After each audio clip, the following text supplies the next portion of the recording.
Hello there, amazing viewers and subscribers. Welcome to a brand new Doctor Who topic video for the day. And also welcome to a brand new 6-part series. So when I say this is going to be a 6-part series, I want to say a quick thank you to another sci-fi guy for allowing me to do a video like what he's doing. Because he's talking about how he ranks every season of Doctor Who from every decade, from worst to best. And we were talking and I asked if I can do my own video series on it because... One, I want to kind of get my opinion out there. I find, because I do struggle typing it up to him, so I said if I can do my own series, and then basically he understands where, because I absolutely love his ranking series. I mean, his 60s ones are amazing. I love how he ranks the six 1960 seasons. He has just done his 70s one as well, which has got all 11 seasons from season 7 down to 17. Yeah, I know it is. So there are 11 seasons from the 70s, which is kind of the ones I do want to kind of look forward to talking to, because I do consider the 70s to be the golden era of Doctor Who. I really do enjoy the 70s. It's my favourite decade of Doctor Who in general. So, talking about where and how I rank each season from worst to best in the 60s. So, let's dive in. The 60s has 6 incredible seasons. Seasons 1, 2, 3, 4, 5 and 6. And of course we have 2 good doctors. We have William Hartnell's Doctor and of course Patchatron's Doctor. But to be honest with you, I kind of have a different opinion on how to rank the seasons compared to another sci-fi guy. So let me dive into how I rank each season of the 60s. So in 6th place, it is season 3. Yes, I know, the season that has got a lot of missing stories. Yes, I have done a video when I was ranking the stories from worst to best and what I personally think about them. And I do think the Dark Master Plan, from what I've listened to on CD, and of course the War Machines, are the 2 best stories of the season.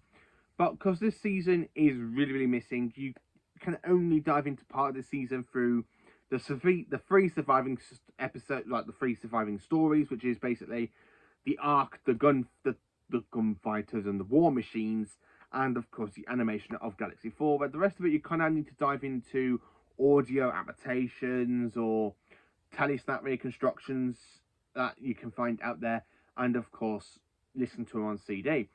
Season 3, I wish it could be done so well. I wish all of the stories were existing, because that way I think this season would be a bit higher than in 6th place, but I have to put it in 6th place for now just because of the way how it is to actually for us to kind of like view the stories. So instead of us like listening to them instead of watching them.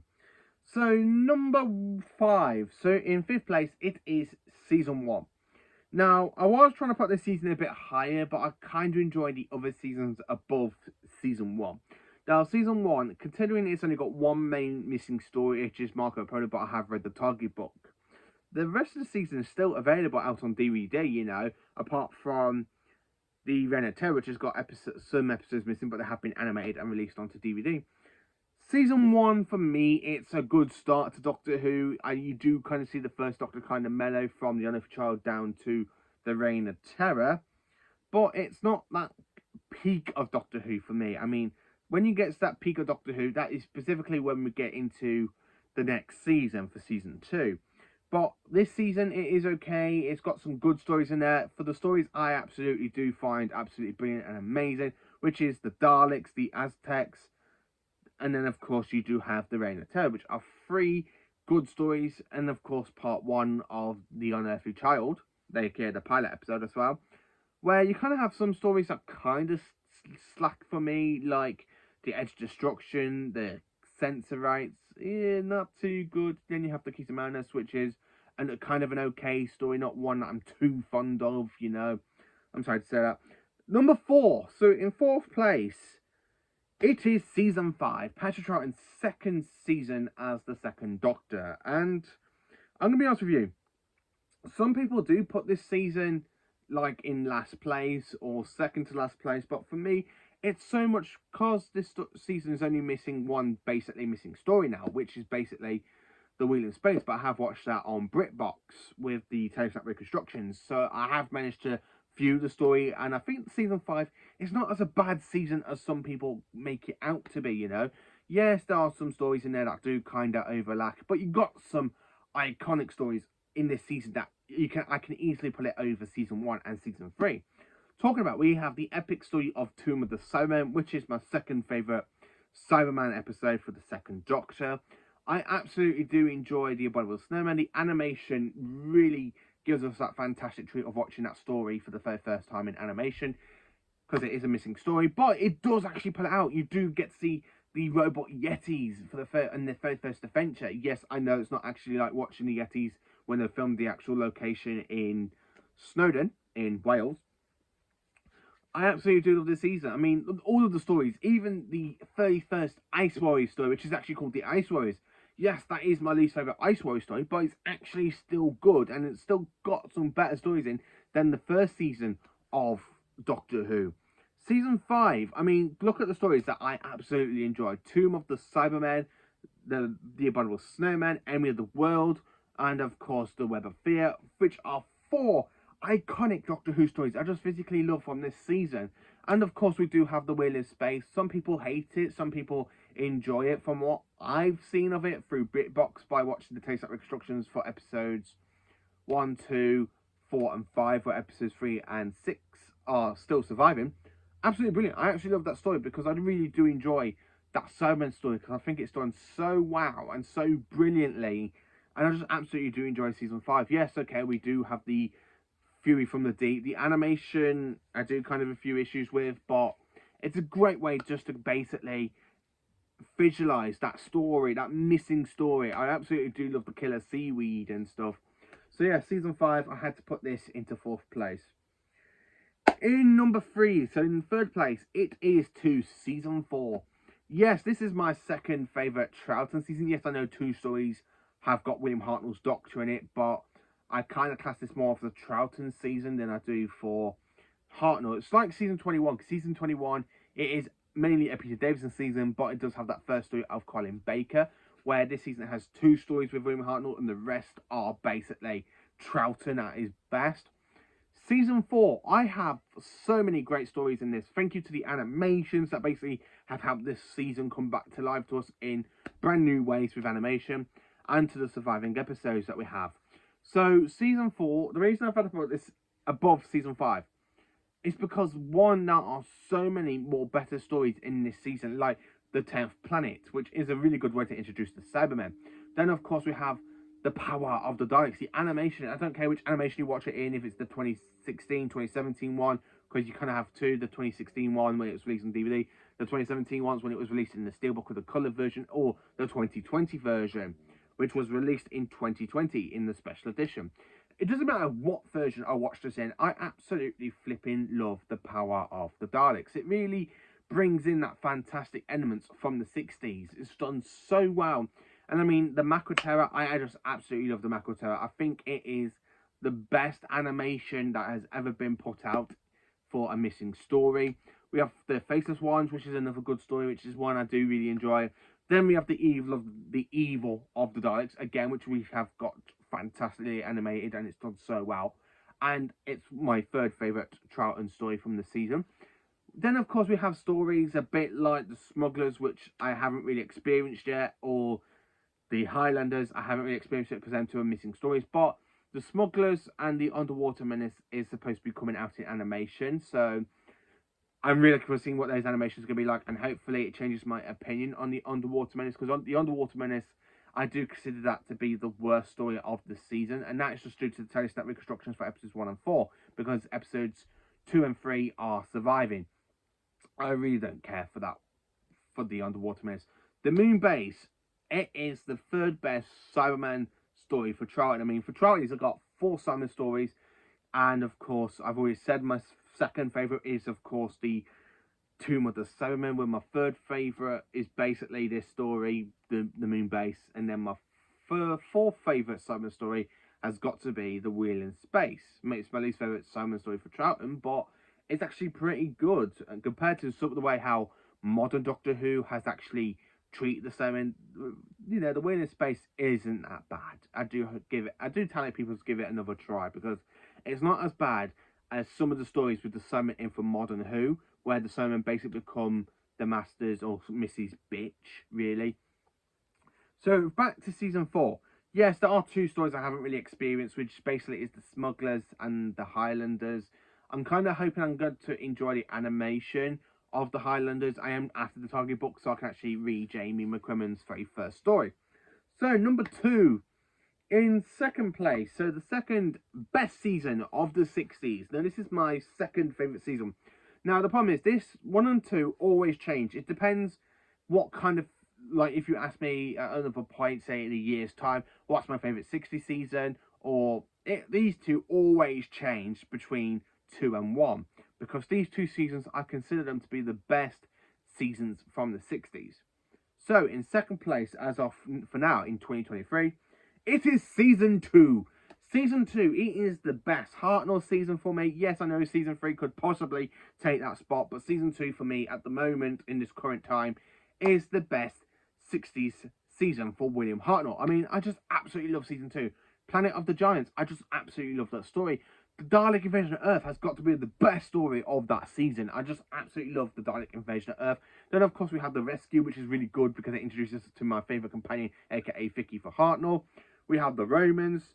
Then, of course, The Web Planet. The Web Planet, no people... I don't know why people don't really enjoy The Web Planet. I really don't, because I flipping love The Web Planet. Some people think it's bad. Some people don't think it's bad. For me, I love it. I don't actually hate on it. I don't really think it's a masterpiece, but I just kind of love it because it was I'm going to be honest, it was the very first Hartnell story I ever owned on DVD when I started off my collection. It was the very first Hartnell DVD I actually picked up. That, and of course the Dalek Invasion of Earth. So yeah, Dalek Invasion of Earth was my first one. So yeah, sorry, the Web Planet was my second Hartnell DVD in my collection when I started back in the early 2000s. I absolutely do love this story. I think it's brilliant. The Crusade, the only way to actually enjoy the story is in the Doctor of the Collection range on Blu-ray, and my God, even though it's got Taste That Reconstruction, but the 2 surviving episodes, it really does stand out, and I do love it. Then, of course, we have the Space Museum and the Chase. Again, the Chase, oh my God, the Chase is pure brilliancy. I absolutely love the Chase. The whole Daleks having their own time machine, chasing after the TARDIS team, all through time and space to get their revenge on the Doctor, Ian and Barbara, basically for their defeats on Skaro and Earth. Again, it's just done so brilliantly. And then, of course, we have a masterpiece story to end the season, aka the Time Middler, and it introduces us to the meddling monk, who's also a Time Lord. He's also got a TARDIS. Again, I just cannot say what I love about this season, because this season, it's the best Hartnell season. And to be honest with you, I really cannot decide where season 2 and the next season basically stands, because these are the 2 greatest seasons of classic Doctor Who from the 60s. So yeah, second place, it is to season 2. And number 1, so my all-time favourite season from the 1960s decade is season 6. Now, this season does kind of drop in between second and first place because, again, it is very, very close to what I think of the 60s, because I just absolutely love season 2. Season 6, my God, what can I say about it? Well, I actually do consider this season to be a masterpiece season. Apart from the Dominators, I mean, I absolutely love the Mind Robber. The Mind Robber, oh my God, it's absolutely brilliant. I just absolutely love the Mind Robber. It's absolutely brilliant. I love the Land of Friction. I love the fact that you kind of have the TARDIS break up that cliffhanger to part 1, where you got Zoe basically sitting in the TARDIS, and you got a Ross kind of like launch on it. You got Jamie holding it, and then you heard her screaming, "Jamie, the Doctor!" And you just got Patchatron just there, kind of spinning and like he's in some sort of trance. It's absolutely brilliant. Then, of course, we have my favourite story from the season, which is basically the Invasion. Now, the Invasion is my favourite story from the Charlton era. It is my favourite story from the season. It is my favourite story of the Cybermen. So yeah, this is kind of my favourite story from the 60s seasons, Charlton's era, and of course the Cybermen. So I got a really bad itch on the outside of my nose. I can't get to it. I absolutely love the Invasion. I mean, it's an 8-part story full of epic and absolutely epic. I love the fact the TARDIS goes invisible for this story, and it's just absolutely brilliant, brilliant, and brilliant. I just absolutely love the invasion. I cannot find a foot wrong with it. If anybody tells me they got a big problem with the invasion, honestly, I defend this story. I mean, I have met somebody who really doesn't like the invasion, and to be honest with you, we kind of had a 2-hour talk over Facebook Messenger about it and how I defend it. I absolutely do defend it. I mean, thank God he gave up arguing with me, because he gave up, because I just cannot. I just honestly have to admit, this is the best story from the 60s. It is the best story from the season 6. It is the best story for the Cybermen. I just absolutely flipping love the invasion. I love the cyber planet. I mean, I've already done a review on this story, so I will put the link down to the invasion at the bottom, because I just absolutely flipping love the invasion. I really think it's a cracking story. Yes, as I said, me and this person on Facebook Messenger, we had a 2-hour argument about this a couple of months ago, because he says he messaged me, why do I enjoy the invasion? Because he finds it boring. Which is something you do not say to me. If you're going to tell me that you think the invasion is boring or it's too long, I will argue with you. I will flipping argue with you to the end of the universe, because I really consider the invasion to be a masterpiece. And I just absolutely pure love the invasion. I think it's brilliant. Then, of course, after that, we have the Croutons. Now, people don't like the Croutons. I don't know why. Again, I actually kind of enjoy it because it has some great moments with the Doctor setting the HADS, the emergency hostile action protocol of the TARDIS. So basically, if it comes under attack, it can basically dematerialize and move on to a safer place, making the person think it's been destroyed. Which is something we do see returning in Series 7 with Matt Smith's Doctor in the Cold War. Again, I absolutely love the Seas of Death. The Seas of Death is my second favourite Troughton story. Again, it comes from the same season as the invasion, and I really do love the Seas of Death. The Seas of Death, it is a truly masterpiece. Second masterpiece of the season. I just absolutely love the invasion and the Seas of Death. And then, of course, we have the Space Pirates. I have only watched episode 2, and I don't really think it's that bad. Yes, it's a 6-part story. Only one episode out of 6 does survive. Yeah, but I don't really hate on it, and I think the Space Pirates could be good. You know, it could be the same place as the Enemy of the World, because the Enemy of the World didn't have a great fandom for it about 10 years ago, and then it was found 10 years ago, and then it became popular in the fandom. So yeah, I really think the Space Pirates could have go that type of way. And then, of course, we have the 10-part epic The War Games to close the season, and we have the very first appearance of the Time Lords, and they exiled the Doctor to Earth and making him regenerate into the next Doctor, which leads into the 70s. I just flipping love season 6. So that is me ranking every season of Doctor Who from worst to best in the 60s. So join me next time when I rank every single season of Doctor Who from worst to best in the decade, and that will be, of course, the 70s. Thank you for watching, and of course we do have 11 seasons to rank in the 70s as well. So thank you for watching. Please do like, subscribe, and share, and join for more awesome Doctor Who content.